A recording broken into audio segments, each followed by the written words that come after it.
Happy holidays, children. I've got another story for you, and it's Alice in Wonderland, a present for the Queen.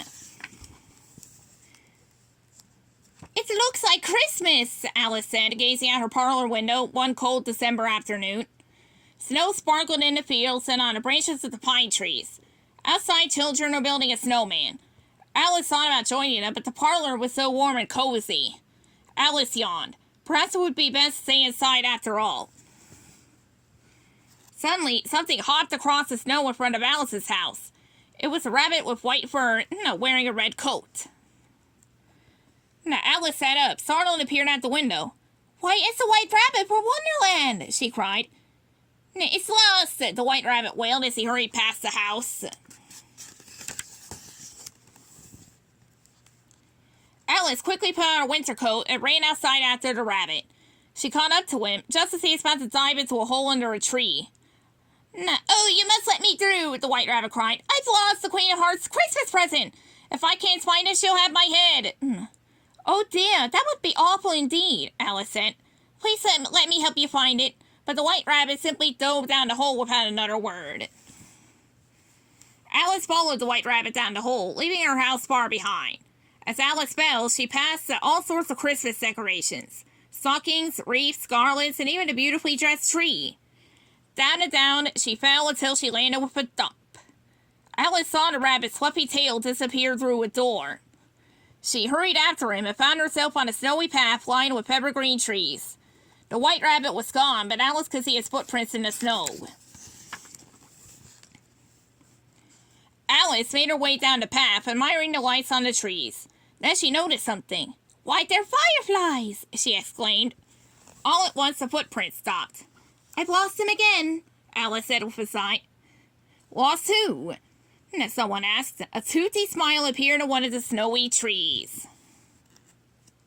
Right there. Followed quickly by a purple-striped cat around the smile. "Cheshire cat!" Alice cried happily. "Maybe you can help me. The white rabbit has lost the Queen's present and..." Let's see, but that's a lost what? "No, let's see," the cat interrupted, grinning down at Alice. "I thought you said you lost a who?" Alice frowned. Usually, she quite enjoyed riddles, but she always had trouble explaining herself to the Cheshire cat. "I didn't lose a what," she said to the smiley cat. "The white rabbit did, and now I've lost him." Suddenly, the Cheshire cat disappeared, leaving the tree branch empty once again. "I can't help if you're lost who," he called out. "But I can help you with your lost what. Try the Mad Hatter." Alice looked around. She knew the Mad Hatter wasn't on the path behind her, so she continued forward. Soon, she heard music. "Deck the halls with bowls of jelly. See, poo-loo-loo-loo-loo-loo-loo-loo." Let's see, Alice emerged in a clearing. The Mad Hatter and the March Hare stood with their arms around each other, singing. They stopped when they saw Alice. "Join us," the Mad Hatter cried. "We're celebrating Christmas heralds." "Now, Christmas heralds?" Let's see, Alice asked, confused.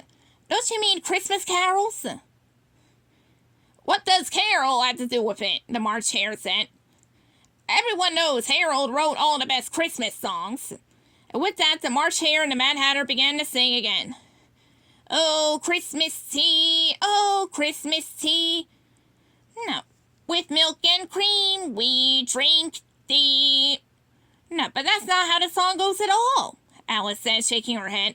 "And anyway, I don't have time to sing. The white rabbit has lost the Queen's Christmas present, and..." Suddenly, the Mad Hatter jumped in front of Alice, holding a teapot and a teacup. "Cold cocoa?" he offered, handing Alice the teacup. "Don't you mean hot cocoa?" Alice replied.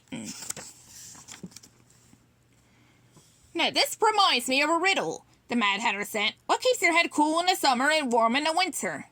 "A hat, of course," Alice said. "Now, please, I need your help. The Queen's present is lost." With a twinkle in his eye, the Mad Hatter took off his hat. Sitting atop his head was a large box wrapped in Christmas paper. And lying on top of the box was a tiny, sleepy dormouse. "There you are," the Mad Hatter said, grabbing the dormouse. "And here you are." No, it's the March Hare said, handing Alice the present.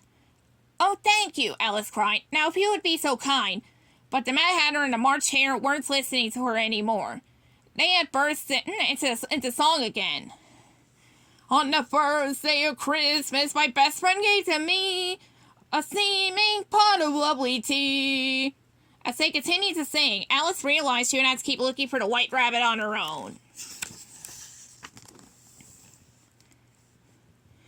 Now, shaking her head, Alice left the clearing. As she made her way to the trees, she saw that the white rabbit's footprints had reappeared. Alice didn't want to lose the tracks again. She carefully followed them, all the way to the Queen's castle. As she approached the gates, the Queen's guards grabbed her. No, the Queen's got a reward. No, out for your head. No, one of the guards said. Has the wanted poster here. The guards brought Alice to the throne room, where the white rabbit was busy apologizing to the Queen. I'm sorry, Your Majesty, he said, stammering. I had your present and then I lost it. The Queen had heard enough. She stood and pointed down at the white rabbit. Off with his head! She shouted. No! Alice cried, breaking away from the guards. The present isn't lost. I found it.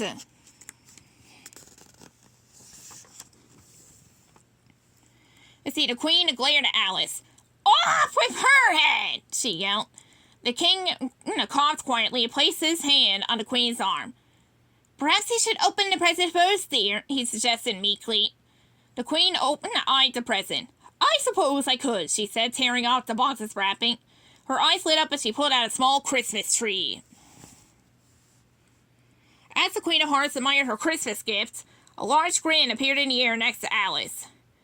Now might not be the worst time to slip away, it said. Alice nodded and quietly snuck out of the room. As soon as she was safely out of sight, she began to run. But she slipped on a patch of ice and hit her head. Everything went black. When Alice opened her eyes, she found herself back in her parlor. She yawned sleepily. What a strange dream I just had, she said. Stretching, Alice looked out the window. Just then, her eye caught the finished snowman.